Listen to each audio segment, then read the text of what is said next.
registrados quase 1.700 denúncias de crimes eleitorais no primeiro turno. E aí, com o segundo turno aqui em João Pessoa, esse trabalho de fiscalização continua, né?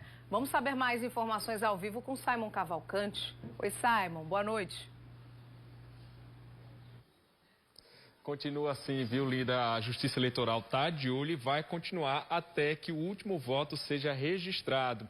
E esse dado aí que você falou de quase 1.700 denúncias foram só referentes ao primeiro turno, ou seja, a gente já está aí no segundo turno e tem números atualizados. Sobre esse assunto eu vou conversar agora com Vanessa do Egito, que é coordenadora da Corregedoria aqui do Tribunal Regional Eleitoral. Vanessa, boa noite. A gente trouxe aí quase 1.700, 1.690, né, mais precisamente. E essas ocorrências, elas são mais referentes ao quê? Quais são os crimes mais comuns que foram denunciados? Boa noite. Boa noite. Como você disse antes, Simon, até hoje já são 1.906 denúncias. 1.690 até o primeiro turno, já teve essas 216 a mais até agora, até a data de hoje. E são mais concernentes à boca de urna, não é? Compra de voto, propaganda eleitoral irregular. Toda propaganda irregular ela é denunciada pelo Pardal e houve vários casos. Derrame eleitoral, aqueles santinhos na cidade, denúncia contra candidato, infringindo a lei eleitoral em relação ao outro candidato, né, com difamação, calúnia, injúria, esses são os mais comuns. Bom, agora o que é que acontece? Todas essas denúncias foram confirmadas? Quantas foram confirmadas, na verdade? O que é que acontece daí para frente?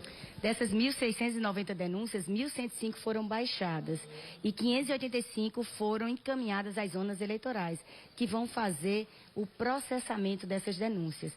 As denúncias, quando chegam à zona eleitoral, são autuadas na classe NIP, que é Notícia de Irregularidade de Propaganda Eleitoral.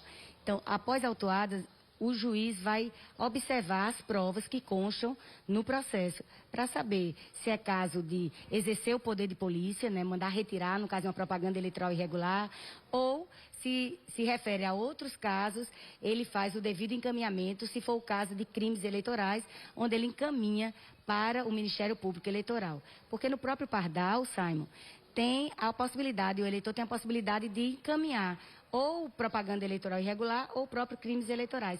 Se ele clicar lá em crimes eleitorais, a denúncia já vai direto para o Ministério Público Eleitoral. Ocorre que alguns eleitores não sabem se aquela ação diz respeito a um crime eleitoral ou a uma propaganda eleitoral irregular. Aí, às vezes, faz esse encaminhamento equivocado. Então, isso aí é corrigido na zona eleitoral.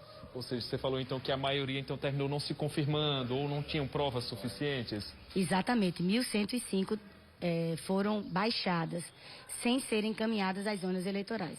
Bom, e vale lembrar que a campanha do segundo turno já começou, inclusive, na própria segunda-feira, né? E aí, de lá para cá, pelo que eu entendi, mais de 200 ocorrências já. Então, os eleitores já estão de olho, né? Com certeza. Já foram 216 denúncias até hoje, né? Desde segunda-feira até hoje. Desde segunda, pelo calendário eleitoral, a propaganda eleitoral já está a todo vapor. Hoje, inclusive, é o início do guia eleitoral, 20 de novembro e vai até 27 de novembro. Então, hoje também, a partir de hoje, já pode haver injúria, difamação no próprio guia eleitoral.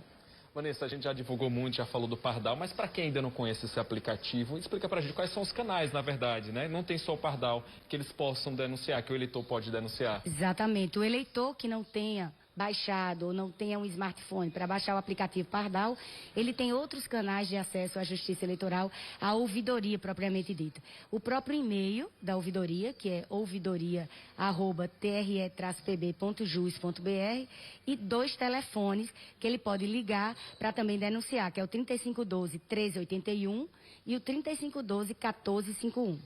Agora, pelo Pardal, é importante que o eleitor ele reúna provas, né, para que essa denúncia vá à frente. Com certeza, tem que ter o mínimo de plausibilidade, como a gente chama, ou seja, que a denúncia tenha fundamento. Para que ela tenha fundamento, ela precisa se fazer acompanhar de documentos comprobatórios do que o eleitor está afirmando.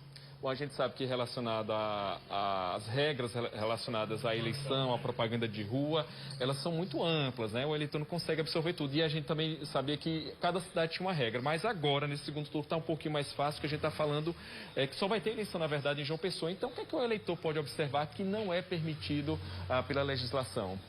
A gente tem uma cartilha, né, a cartilha de propaganda eleitoral, que está no site do TRE-PB, na aba Eleitor Eleições 2020, que ele pode também olhar essa cartilha e ver o que é permitido, o que não é permitido. Aqui em João Pessoa, né, continuam proibidas as aglomerações, caminhadas, carreatas, passeatas, apesar da legislação permitir, mas por força da pandemia, essas aglomerações não são possíveis de serem realizadas.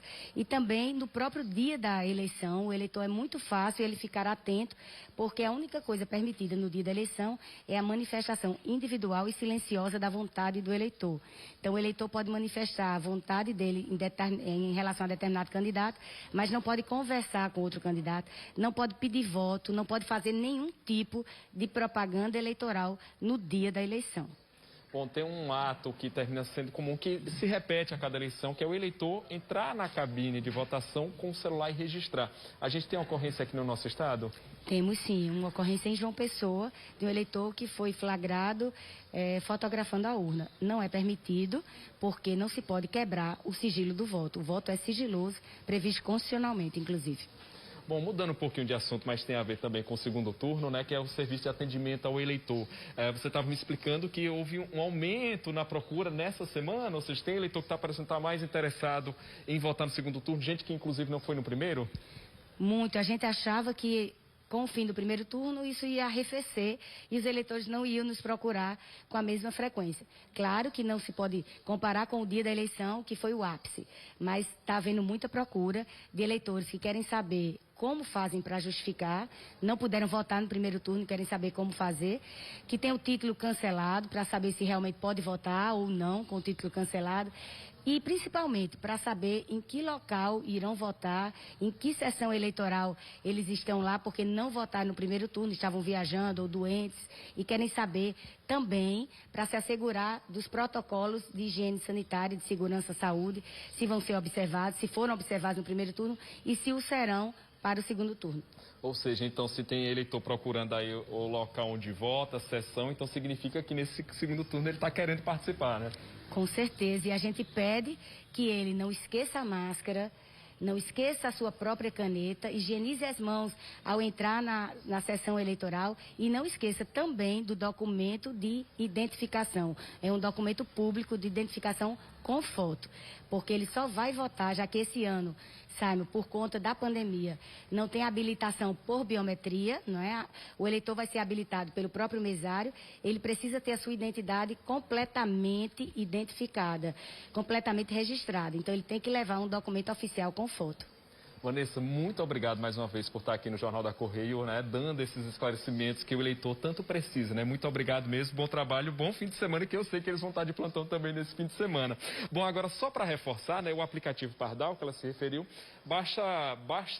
é só baixar gratuitamente pelas lojas de aplicativo, tanto para Android como para iOS, e os outros canais para denúncia, eu vou repetir, que é o ouvidoria@tre-pb.jus.br. Vou repetir também os telefones para que o eleitor possa fazer essas denúncias também aí por meio da ligação, que é o 3512-1381 e o 3512-1451. Linda, é com você aí no estúdio, eu vou me despedindo já, desejando bom fim de semana a todos. Para você também, Simon. Obrigada pelas informações. Bom fim de semana. Bom, dá a impressão